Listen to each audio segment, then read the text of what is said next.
pessoal!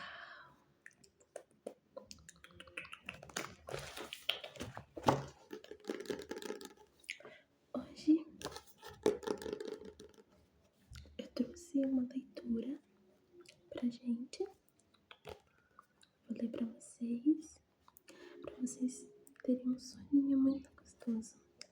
Soninho, soninho, soninho, muito bom, soninho, soninho. Então eu vou ler até vocês dormirem.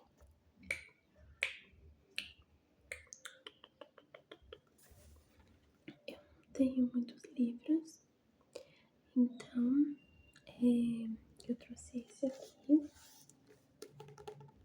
Quente como o Vento das Estepes. Ele é um romance. Vou deixar aqui pra quem. Ele é um romance e eu vou ler com voz suave, tá bom?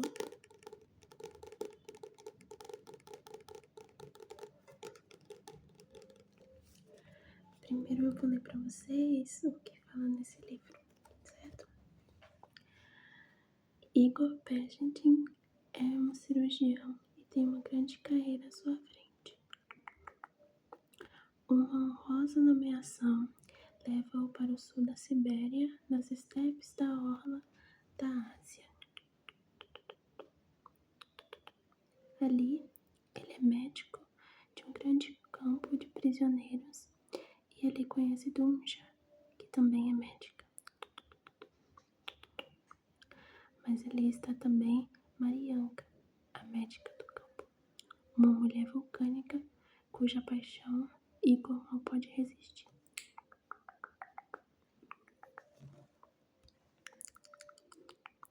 Quando Dunja foi removida para Irkutsk, Igor e ela resolvem casar-se.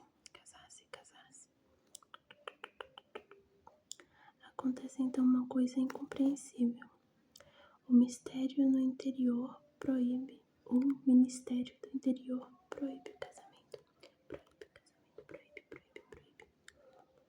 Proíbe casamento. Pois Igor não é russo, e sim um órfão de guerra natural da Alemanha. Começa então a luta desesperada de Igor pela sua existência e pelo seu amor Dunja. Então, é isso que basicamente diz o livro.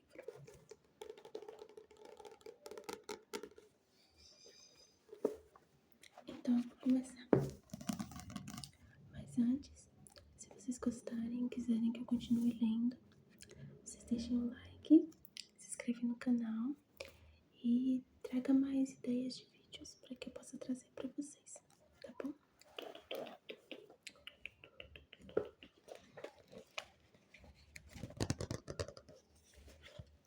Capítulo 1. Estava deitado atrás de uma lápide funerária, na qual se lia em letras douradas: Deus te ama. Encolhia-se sobre o chão molhado, mole e pegajoso, que estremecia sobre o corpo como se ele estivesse deitado em cima de um animal.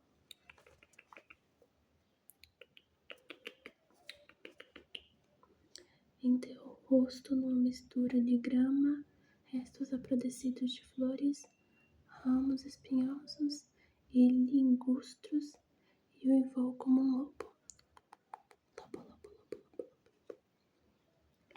O mundo explodia com estrondo em derredor, levantando na terra chafarizes de fogo. As sepulturas se abriam como sob gigantescos punhos furiosos. Caixões paravam no ar por alguns instantes, estourando depois e espalhando os cadáveres.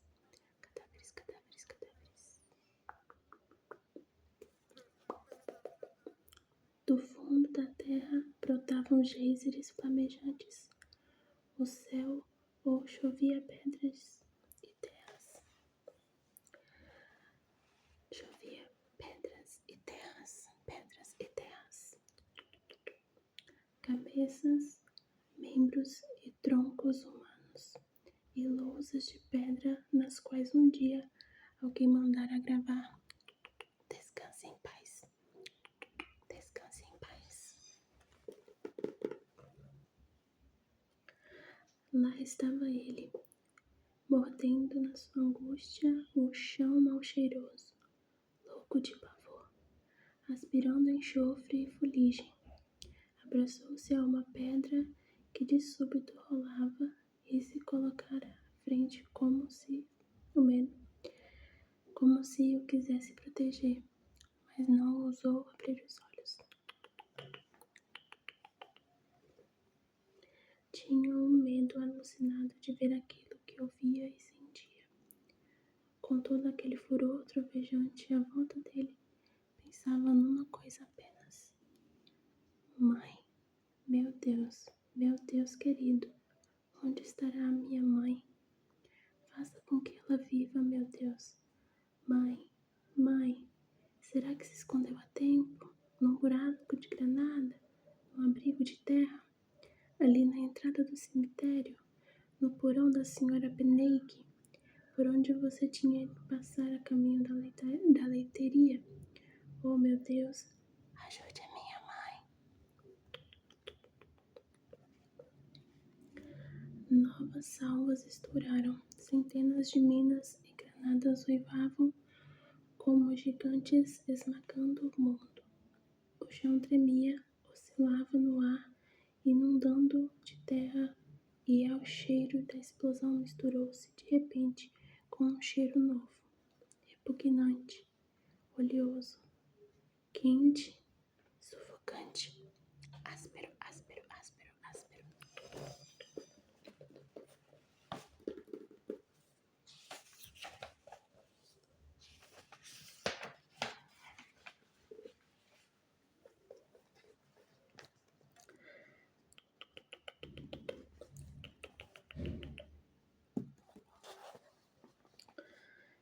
Ele levantou a cabeça um pouco, olhando por cima dos túmulos escancarados.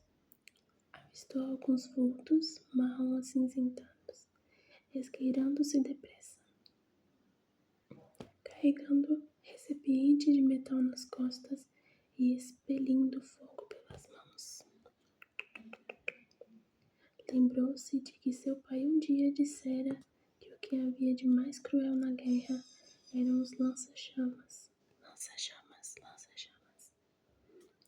Arrastou-se então para mais perto da sua lápide, fechou novamente os olhos e ali ficou esvaziado pelo pavor.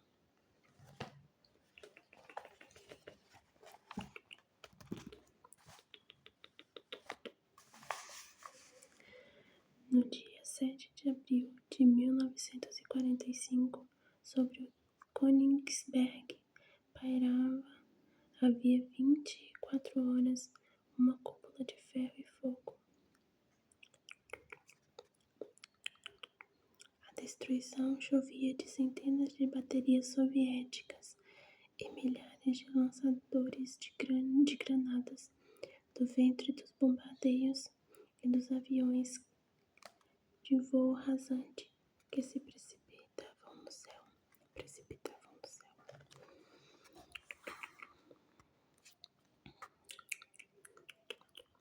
Após meses de ocupação, as tropas russas haviam entrado na cidade para a conquista. 30 divisões frescas, regimentos de elite, tropas siberianas, destacamentos de tanque, tropas de assalto, formações de especiais para a luta de rua, habituadas à morte depois de terem sobrevivido ao inferno de Stalingrado.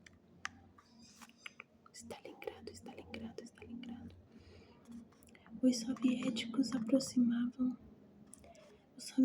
aproximavam-se de todos os lados com as suas armas de fogo. As ruínas do Königsberg ardiam. O céu era uma nuvem negra, quando de repente o ruído cessou e o silêncio desceu sobre o cemitério.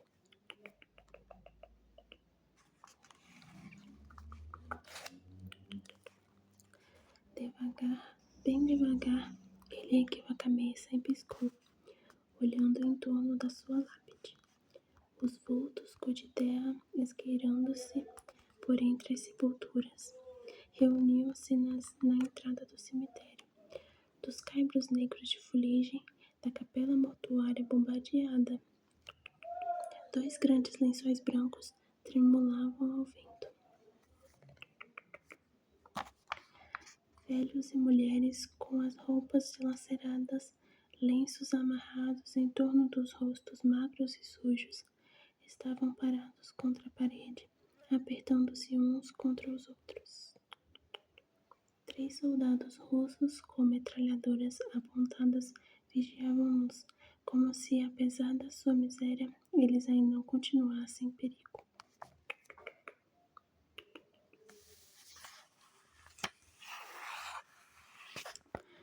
Destacamentos isolados examinavam minuciosamente as fileiras de túmulos, especialmente do outro lado da parte velha, onde ficavam os grandes mausoléus das famílias ricas.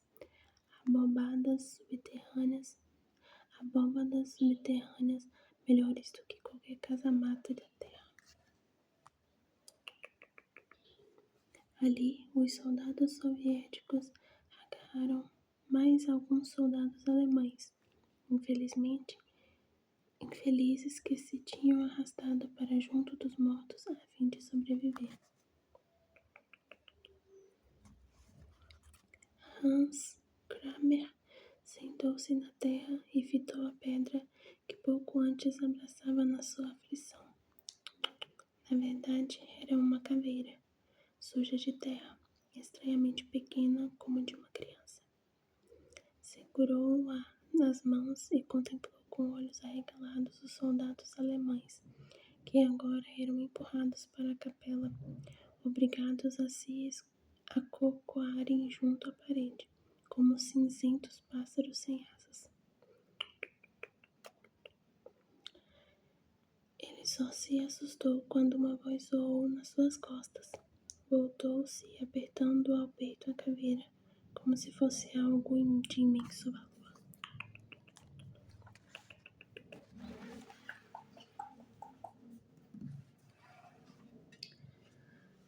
Que idade você tem?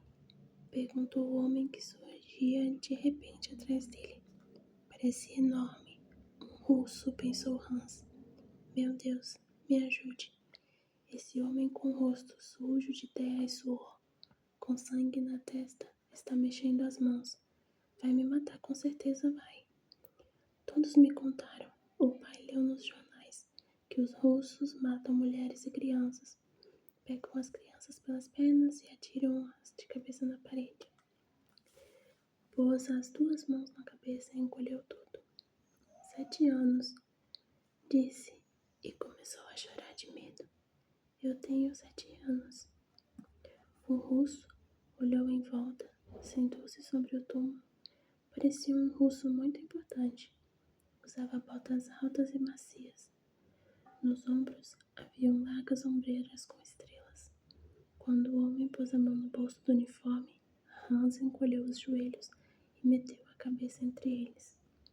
Não quero morrer, disse chorando, e o corpo dele tremia sem parar, como sob a ação de choques elétricos. Não quero, por favor. Por que é que você tem medo? Perguntou o russo. Falava um alemão duro, mas claro. A voz era baixa. Parecia de um assassino de crianças. Hans levantou a cabeça dentre os joelhos e espiou. Você vai me jogar na parede? Disse tremendo. Quem lhe contou isso? Todo mundo. Meu pai leu no jornal. Essa gente de jornal sabe de tudo. É, eles sabem de tudo. O russo tirou a mão do bolso. Um pedaço de pão preto e pegajoso estava na palma da sua mão. Estendeu-o para o menino e fez um aceno com a cabeça. Quer? Pão? Sim, um russo. Não tenho outra coisa. Que diabo? Nós passando fome como vocês. Nosso estômago rosna como se tivéssemos engolido um cachorro vivo. Você também está com fome? Estou. Então pegue e coma. E se tiver envenenado? O russo olhou para o menino quase com tristeza. Depois, partiu um pedaço daquele pão pegajoso e o enfiou na boca. Ofereceu o resto à criança. Hans pegou com as 2 mãos e meteu-o no bolso da calça. O russo curvou-se para a frente. Ainda está desconfiado, meu lobinho? Vou guardar para minha mãe.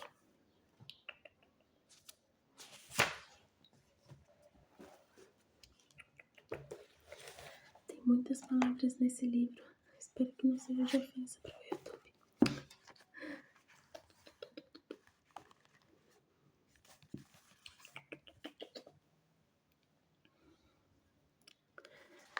Ah, você tem mãe?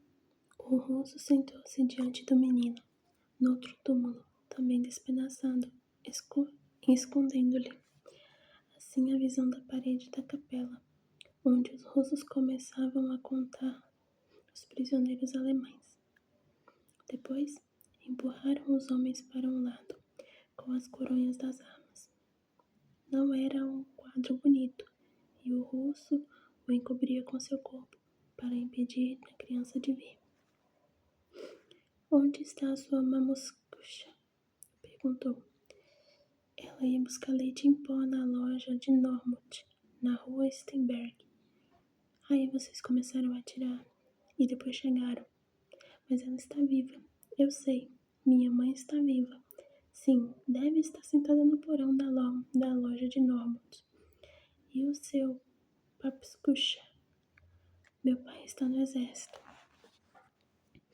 Faz uma semana que marchou para Raf. O menino meteu a mão no bolso, quebrou um pedacinho do pão e o enfiou na boca encabulado. Ainda soluçava. Depois seu corpinho magro tremeu. Os grandes olhos azuis de repente se tornaram escuros e muito antigos. Meu pai ainda nos disse: vão para o cemitério, procurem uma cripta. Lá estarão seguros. E foi o que fizemos. Hans apontou ao redor. O russo seguiu os gestos com o olhar e viu as sepulturas abertas. É lá que estávamos morando. Lá onde está aquele anjo quebrado. Na pedra está escrito Família Kranosvok. Quer ir até lá? Sim, o russo pegou o menino pela mão, como pai e filho. Andaram até o anjo de mármore partido, a sepultura da família Kranovsk. Era uma conhecida família de banqueiros e armadores, procuradores do Estado e comerciantes. Uma rica família tradicional que se podia permitir o luxo de um anjo de mármore. Ela vem logo, disse o menino. O russo assustou-se. Quem? Minha mãe. O menino ficou ali parado olhando para o russo. Você não vai dar um tiro nela, vai? Não, claro que não. E os outros soldados? Eu lhes darei ordens para que eles não façam isso. Você é um homem importante? Sou Anton Vassilievich Pezhenkin, capitão do regimento de guardas soviéticos. Anton Vassilievich, assim se chamava um camarada do meu pai, um prisioneiro russo, sabe? E seu pai, o que faz na vida? Ele é sapateiro. E o que aconteceu com o outro Anton? Não sei. Eles o vieram buscar. Uns homens com doutorados tão brilhantes no peito como você. Anton nunca mais voltou. O capitão Pezhenkin assinou com a cabeça. Sentou-se no peito do anjo de mármore e segurou firmemente com as mãos de Hans. Seu pai também não vai voltar mais, disse lentamente. Vai sim, o menino fitou Pezhenkin obstinadamente. Ele prometeu. E a sua mãe também não virá mais. Mas como é que você sabe?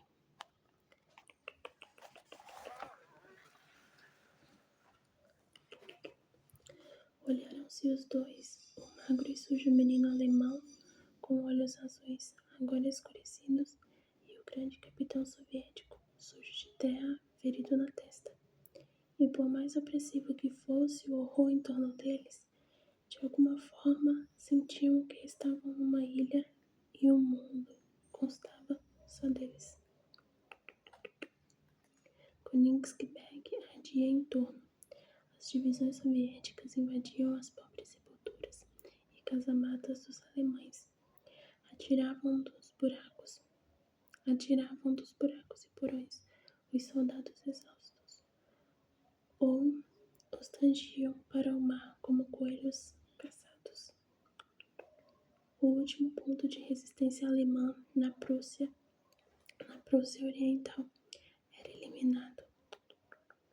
O grupo do Marechal Watzlawick vingava-se, 31 anos depois da derrota de Tannenberg. Vamos procurar seus pais, disse Pageant baixinho, e colocou a mão no ombro da criança. Prometo que vou ajudar a procurar a sua mamushka. Algumas palavras desse livro estão em alemão, russo, não sei bem. Então, provavelmente eu não consegui falar todas elas direitinho. Perdoe. Eu acho que por enquanto é isso. Se vocês gostarem e quiserem uma continuação, escreva pra mim nos comentários. Espero que você tenha conseguido dormir e que tenha um bom soninho. Beijo, beijo, beijo, beijo.